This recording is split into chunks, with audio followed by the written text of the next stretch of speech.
Hey everybody, Daniel Fusco here, and welcome to today's 2-minute message. So all of us want real relationships that are truly fulfilling, that are intimate, and not in just in physical ways, but like that. I always say that intimacy is communication over time. People who really know you. There's nothing quite like those relationships where someone can just look at you and they know how you're feeling because you know them so well, right? And so all of us desire real relationships, and I think it's something that people long for, but we've kind of lost the art on how to actually build those real relationships. So I want to talk with you about that today. Now, the first thing that I think is super important is that in order to have a real relationship, it has to be a two-way street. And I think this is an important thing. You can't have a real relationship with somebody if all you want from them is what you want from them. That's actually not a relationship. That is just somebody who you're using.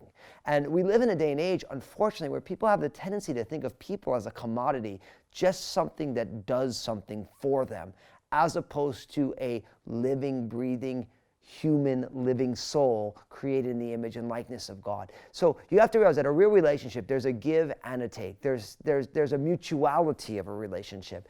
And in a self-centered, narcissistically driven culture, we have a tendency to only want people there because they do certain things for us. And I'm here to tell you, if that's where you're coming into it, no matter how many relationships that you seek after, you're never going to have it because you don't really care about that person. You just care about you and how that person helps you get where you want to get. So there has to be a mutuality.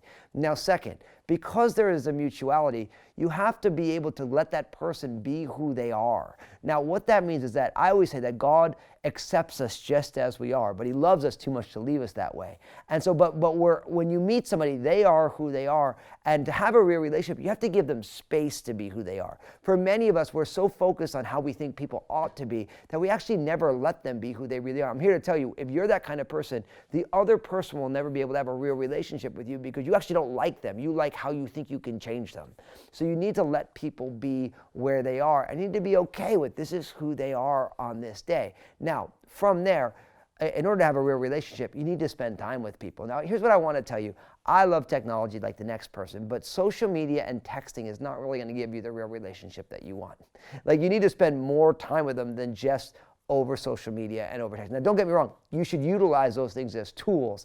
I love that I can keep up on loved ones and friends, people I have real relationships through social media, but the relationship has to exist outside of that as well, you know? And so, but you want to make sure that you don't try and limit your relationships just to social media and texting, because you'll never actually have the fulfilling real relationship that you're going to want to if those are the only forms that you use.